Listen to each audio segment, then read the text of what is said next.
तो दोस्तों यहाँ पर देख सकते हो कि हमने 3 तरीका का काम करने के लिए बताया है आज। जैसे कि सबसे पहले पासपोर्ट साइज में फ़ोटो का बैकग्राउंड चेंज करना, तो यहाँ पे हमने बैकग्राउंड को चेंज करने का तरीका भी बताया है। और उसके बाद इस फोटो से हम कैसे 4x6 में 12 फोटो बनाएंगे, ये चीज़ें भी बताया है।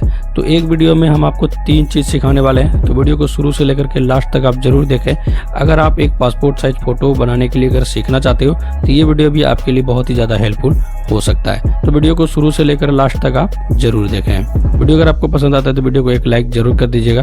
तो चलिए शुरू करते हैं। तो यहाँ पर देख सकते हैं कि हमारे पास एक फोटो है और इस फोटो का बैकग्राउंड अभी हम चेंज करने वाले हैं, क्योंकि इसका एक पासपोर्ट साइज फोटो बनाने के लिए मुझे इसको यूज करने के लिए इसका बैकग्राउंड चेंज करना बहुत ही जरूरी होता है। इसको सिंपल उठा करके हम यहाँ पे फोटोशॉप में ला के रख देते हैं। अब यहाँ पे हमारा ये फोटो आ चुका है और उसके बाद क्या करेंगे, यहाँ पे विंडो में जाएंगे और लेयर पैनल को एक्टिव कर लेंगे। जैसे लेयर पैनल एक्टिव होगा, यहाँ पे हमारे पास एक यहाँ पे लेयर पैनल एक्टिव हो जाएगा। उसके बाद इसका बैकग्राउंड चेंज करने के लिए सिंपल से मुझे क्या करना पड़ेगा, इसमें एक बैकग्राउंड इसका मुझे हटाना पड़ेगा। ये जो पीछे में जो वुडन का जो ये बैकग्राउंड है, ये एक गेट का, इसको हटाना पड़ेगा। इसको हटाने के लिए सिंपल से आपको क्या करना है, यहाँ पे लेजर टूल ले लेना है। वैसे इसको चेंज करने का एक और तरीका है पेन टूल, लेकिन पेन टूल यूज करने के लिए हम आपको बाद में बताएंगे। उसका एक स्पेशलिस्ट वीडियो बनाएंगे जिसको कि आप देखने के बाद पूरी पेन टूल को चलाने के लिए सीख जाएंगे। अभी हम आपको सिंपल वे में बताएंगे, क्योंकि सिंपल वे में बताना ही मेरा सबसे बड़ा उद्देश्य है। तो पॉलीगोनल लेजर टूल हम यहाँ पे सेलेक्ट करते हैं और सेलेक्ट करने के बाद उसके लिए मुझे क्या करना पड़ेगा, लेयर पैनल में जाएंगे और यहाँ से सबसे पहले हम यहाँ पे एक लेयर बना लेंगे। लेयर बनाने के लिए यहाँ पे हमने एक नीचे में यहाँ से इसको ड्रैग किया, एक लेयर बन गया। अब नीचे वाले लेयर को यहाँ से हाइड कर देंगे। जो बैकग्राउंड हमारा मेन लेयर है, यहाँ पे ये लॉक का भी यहाँ पे निशान लगा हुआ है, ठीक है। अब यहाँ पे ऊपर वाले बैकग्राउंड पे हम काम करना स्टार्ट करते हैं। सिंपल से क्या करना है, यहाँ पे बैकग्राउंड मुझे देख लेना है कि कौन सा बैकग्राउंड इसमें चेंज हो रहा है। तो यहाँ पे हमारा ये कोई भी बैकग्राउंड इस पे नहीं आ रहा है, तो कोई दिक्कत नहीं है। यहाँ पे मैं PNG सबसे फर्स्ट बना लेता हूँ मैं, और इसको यहाँ से इस प्रकार से मुझे एक साइड से इस प्रकार से सेलेक्ट करते हुए नीचे चले जाएंगे, जैसे कि आप देख रहे हैं कुछ इस प्रकार से। यहाँ पे हमने इतना सेलेक्ट किया, एंटर दबाया, डिलीट बटन दबाया, यहाँ पे ये रिमूव हो गया। कुछ इस प्रकार से ही मैं और भी जो बैकग्राउंड है, जो भी पार्ट्स है, उसे मैं सेलेक्ट कर करके कुछ इस प्रकार से जल्दी जल्दी से मैं इसको रिमूव कर लेता हूँ। तो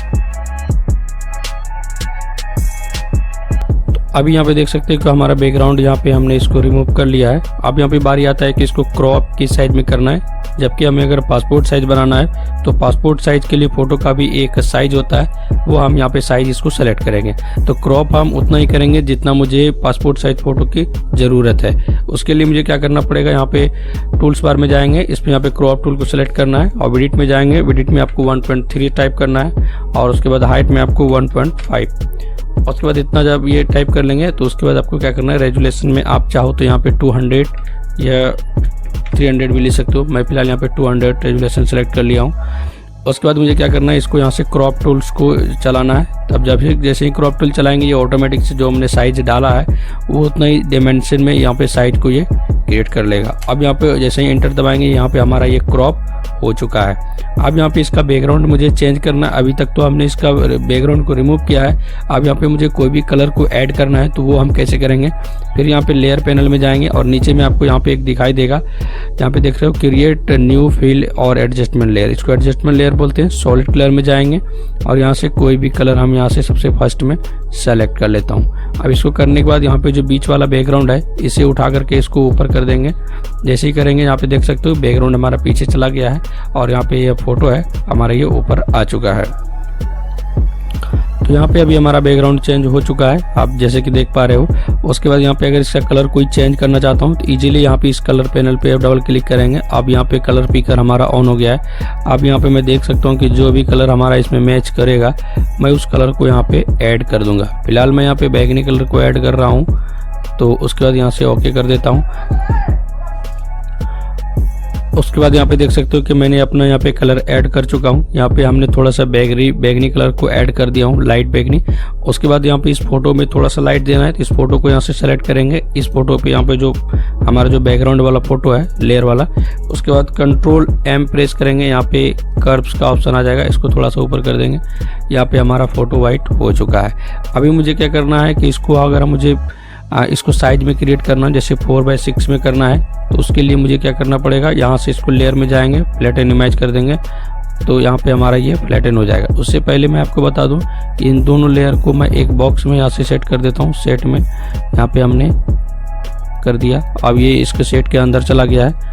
अब यहाँ पे देख सकते हो पहले कुछ इस प्रकार से था और अभी कुछ इस प्रकार से है। तो यहाँ पे हमने बैकग्राउंड को चेंज कर चुका हूँ। अब मैं आपको लास्ट में एक बोनस टिप्स बता देता हूँ कि इसको यहाँ पे साइज हम कैसे क्रिएट करेंगे। साइज को क्रिएट करने के लिए मुझे यहाँ पे लेयर में चले जाना है और उसके बाद यहाँ पे फ्लैटन इमेज हम कर सकते हैं, लेकिन उससे पहले मैं इसका एक लेयर बना लेता हूँ, डुप्लीकेट लेयर कॉपी कर लेता हूँ और उसके बाद लेयर में जाएंगे और यहाँ से फ्लैटन इमेज कर देंगे। यहाँ पे अभी हमारा सिंगल लेयर बन के तैयार हो गया है। अब इसके लिए साइज करने के लिए फाइल में चले जाना है और यहाँ पे न्यू में क्लिक करना है और यहाँ पे प्रीसेट साइज में आपको 4:6 साइज पे क्लिक करके ओके कर देना है। रेजुलेशन यहाँ पे आपको 200 कर देना है, क्या कि हमने फोटो का भी साइज 200 लिया था।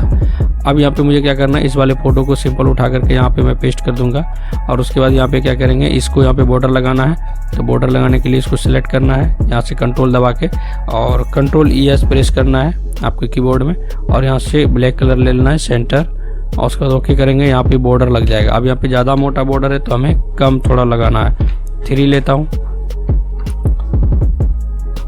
अभी यहाँ पे हमारा बॉर्डर यहाँ पे लग चुका है, ठीक है। उसके बाद इसका एक कॉपी बनाना है। कॉपी बनाने के लिए Alt और शिफ्ट प्रेस करके रखेंगे, कुछ इस प्रकार से यहाँ पे कॉपी हो जाएगा। अब दोनों को यहाँ पे लिंक करेंगे, कंट्रोल T दबाएंगे, इसको थोड़ा सा छोटा कर लेंगे। उसके बाद एक और लेयर इसका बना लेंगे इस प्रकार से। आप तीनों को लिंक कर देंगे, मैं कर देता हूँ। और लिंक करने के बाद कंट्रोल T दबाएंगे और उसके बाद यहाँ पे इस तरीक़ा से एक साइड से इसको करके यहाँ पे खींच देंगे। अब यहाँ पे ये बड़ा हो गया। अब यहाँ पे तीनों को कंट्रोल E करेंगे तो तीनों मर्ज हो जाएगा। और उसके बाद क्या करना है, आपको Alt और Shift को प्रेस करना है एक साथ और इस प्रकार से आपको ड्रैग एंड ड्रॉप कर देना है। कॉपी हो जाएगा ये ऑटोमेटिक से।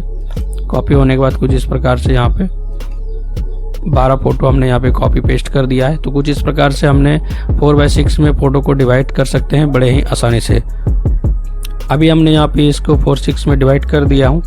4:6 में डिवाइड होने के बाद ये हमारा काम प्रोसेस इसका पूरा हो चुका है। अभी हम चाहे तो यहाँ पे लेयर पैनल में देख सकते हो कि तीन फोटो का 4 लेयर बन चुका है। अब सभी को लिंक करके कंट्रोल E प्रेस कर देंगे। यहाँ पे हम काम जो है पूरा हो चुका है। आई होप कि वीडियो आपको बहुत ही ज़्यादा पसंद आया होगा। वीडियो को यहाँ तक देखने के लिए आपका बहुत बहुत धन्यवाद। तो वीडियो अगर पसंद आता है तो एक लाइक ज़रूर करें और इसी प्रकार का वीडियोस हम आपके लिए रोज़ डेली लाता रहता हूँ। तो चैनल को सब्सक्राइब करके बेल आइकन को प्रेस कर सकते हैं नई वीडियोस को सबसे पहले देखने के लिए। तो फिलहाल के लिए बस इतना ही। मैं मिलता हूँ एक नए वीडियो के साथ, तब तक के लिए जय हिंद, जय भारत।